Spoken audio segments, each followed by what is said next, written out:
I wanted to talk a little about my experiences in the church over the years. And first of all, I don't know if you can see this, but this is a picture of the old church that I went to when I was a kid, very young, and have many fond memories of this old church building that had been built in Edgemont back in, oh, wicked, there's a mistake, 1929. I just found another typo in that book. But anyway, I remember as a very small girl going there to junior Sunday school and learning to sing "I Have Two Little Hands Folded Snugly and Tight" in Mrs. Mariotti's class when I was very small, probably before we moved to Roosevelt. And then I have many other fond memories of church activities there and growing up in the church.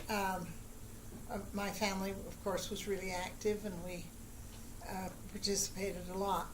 You should know that in those days, on Sunday, priesthood was held early in the morning, and then Sunday school usually around 10 or so, and then sacrament meeting was held toward evening, like at 5 or sometime like that, 4:30, 5, 6, somewhere. Depending on how many wards were using the building, they would juggle the time around. Primary was held on a weekday afternoon after school, and mutual was held on a weekday evening.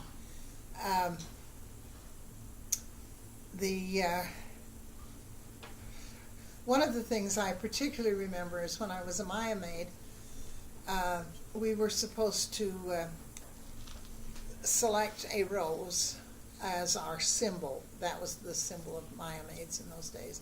And somebody had come up with this list of attributes that each rose represented, and then we were to do a little presentation and talk about why we had chosen that color of rose. And I chose a yellow rose because, and I remember this still very strongly because it still is an influence in my life. To me, it represented patience and intelligence. The patience to gain intelligence, and then with intelligence, or maybe wisdom, I'd probably say nowadays, I would be able to be patient. And those have been strong in my mind ever since. Also, something I participated in when I was in Young Women's is a beehive. They had an all-church dance festival, and we went to Salt Lake and did dances on this huge football field. We'd all learned them in our various wards and stakes. And beehives wore a uniform of navy blue skirts and white blouses. And because this was the 1950s, our skirts were a full circle with lots of petticoats under them. That just was coming in then. When I was 13, I began to teach a primary class. My cousin, who's 3 years older than I was and lived next door, had been teaching this class, and it was what was then called the nursery. It would be Sunbeams nowadays, the 3-year-olds. And she'd been teaching it, but for the summer she had a job, so she couldn't teach it that summer, and asked me to take over for her, and I did. And she just never came back. And so I continued to teach the 3-year-old class for 5 years, actually, until I graduated from high school. Then when I went to college, I couldn't go in a weekday afternoon, and so they moved me over to junior Sunday school, which is the same group of kids, but then taught them on Sunday. Another time, I also served as Young Women's secretary. My mom was the president. When I went to college, then, of course, it was different. And after a few years of college, I actually moved down and lived in Provo in an apartment. For a couple of weeks, I experimented with the idea of, I don't live at home, I don't have to be active in the church anymore. But I found that I really had miserable weeks when I didn't go to church, and so it didn't take me long to get back into full activity.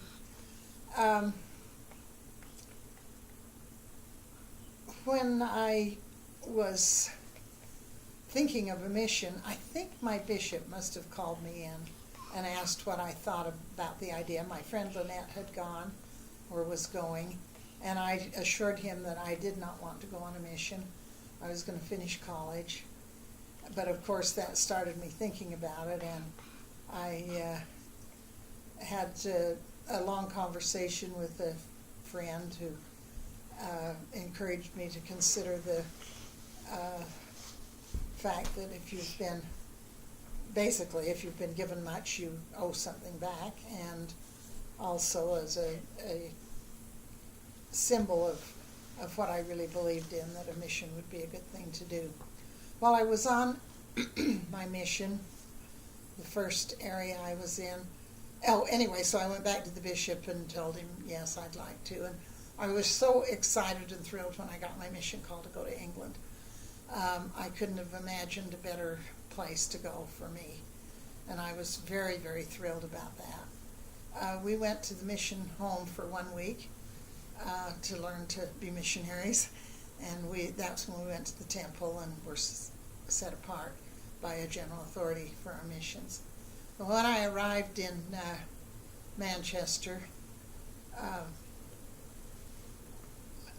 the mission president, there was another sister who arrived at the same time, and she stayed in the mission home, but he sent me out with another sister to help her find a place where they were going to live. She and her companion were going to live, and then later I was sent up to Carlisle, where I spent the first third or so of my mission.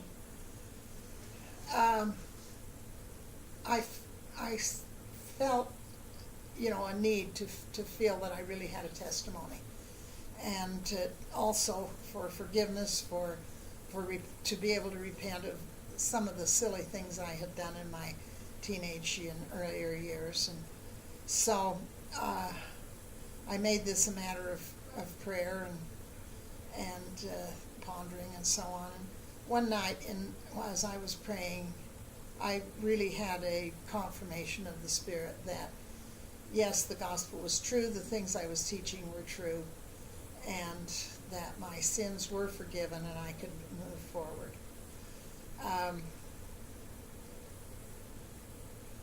As every missionary knows, it's hard work, and it takes you have a lot of disappointments and discouragement and people who reject you, but the occasional person who accepts the gospel, and you see that happen and the change it brings in their lives, makes all that other just go away and erases it, and it makes you so happy that you are able to be part of sharing the gospel with them.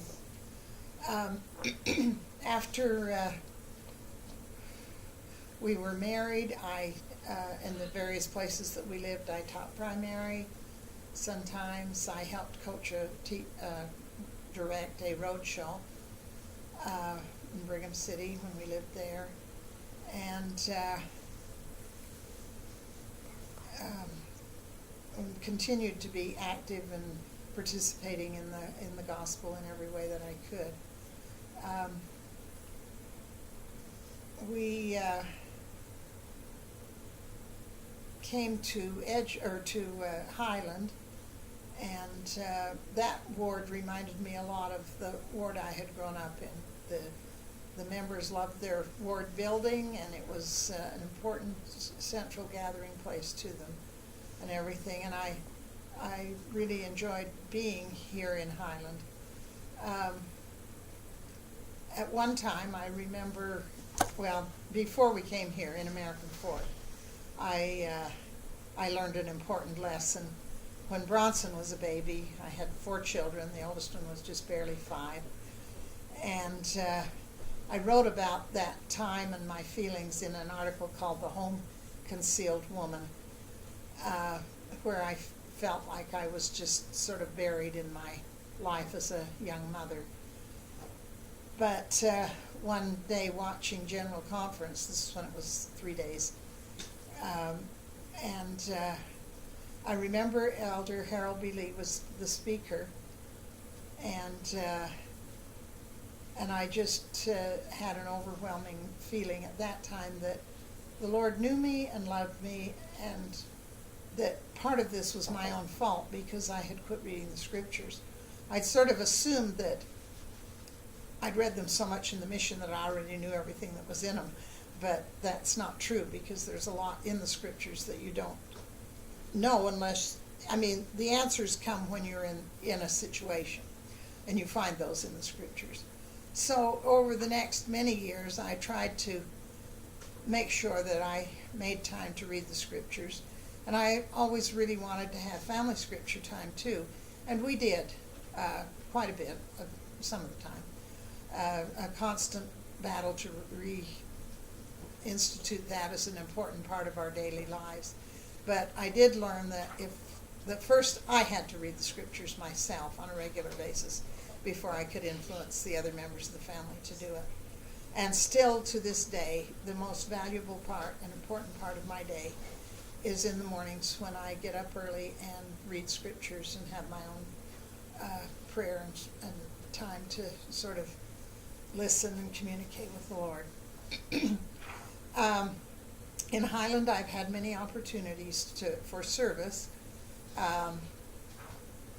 in many ways, but probably the most outstanding ones are when I served as primary president for a few years in the Highland Ward, and we had a large primary.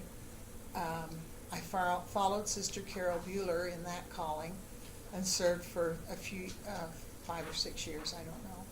After I was released, I was the nursery leader for a while, and Elizabeth was in the nursery with me. And then later, I again followed Sister Carol Bueller as Ward Relief Society president.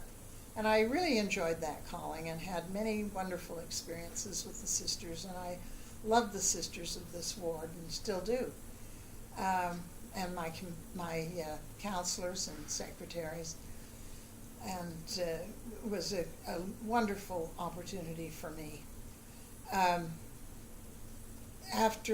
then our mission is a whole nother story. We'll talk about that later. But after we returned from the mission, I was out sweeping the patio one day in the summer while we were getting the house put back together and everything.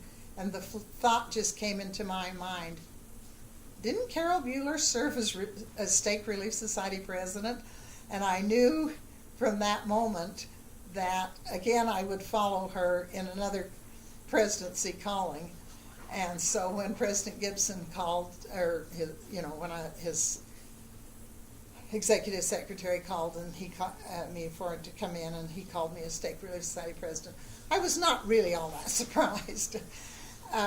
This was of the newly formed Highland West Stake, and we had 7 or 8 wards, but this was during a building boom, and the general authorities told us that our stake would probably be okay for about 3 years before we'd have to be divided again.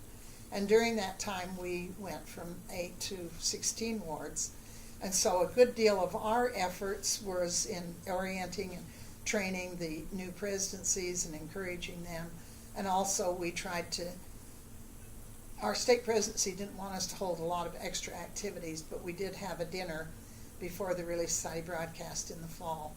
And so we would have a dinner, usually just soup and salad or something like that, as an opportunity to bring the sisters together, because they were just being divided away so fast from each other. They really longed to be able to come together and renew those friendships and so on. The stake was divided after about 3.5 years, and we became part of the South Stake, and President Scoresby called me again as Relief Society president and encouraged me to call a counselor who could be trained as my replacement. And I suggested a lot of names to him, and he always said no, no, no to each one. And I kept thinking of Sister Ruth Osler, but I already had Patricia McClure as a counselor, and I didn't think I could have both of them, all 3 of us from the same ward. And finally, he mentioned her name, and I said, well, I've been thinking of her and wondered if you could transfer her to another ward so that we could have her. So anyway, she was called as my counselor. And we served together for the 3 of us. And Diana whose last name I forget, was our secretary. And one of the big activities that we did was to sponsor a class on organization taught by Marie Ricks, who lives in the Stake, and Ruth put together a marvelous nursery program for the kids during that time. And Diana, who was is the children's librarian at Salt Lake Public Library, would bring down books and everything for them to share with the kids. Anyway, that was a great activity that we had. Ruth was also caring for an elderly aunt who needed almost more and more care all the time. And so at the end of, well, it turned out to be exactly at the end of 5 years for my term of service, President Scoresby released us all and called someone else to be the Stake Relief Society president, and not Ruth, even though he had hinted that he was going to do that. And he told her it wasn't the right time for her. So since then, I've taught primary, I've taught in Relief Society, and I love sharing the gospel and having that opportunity. One experience that I had in the old the old Strasburg church was I had some times of doubt and began to wonder if I really believed in the church and if it was true and what if it wasn't, and so on and so on. And I remember sitting in the Relief Society room at that church and looking out the window and thinking about this and wondering, and I thought, well, even if it's not true, I would rather live in the hope that it is and as if it is true than any other way I can think of. I had no desire to not live the word of wisdom nor the other commandments, and so it just seemed like a good thing to let my faith overcome my doubts at that time. And of course, since then, I've had many, many experiences that have built my testimony and confirmed my faith, and I do not regret having made that decision. I think that's all for now, unless you have any questions.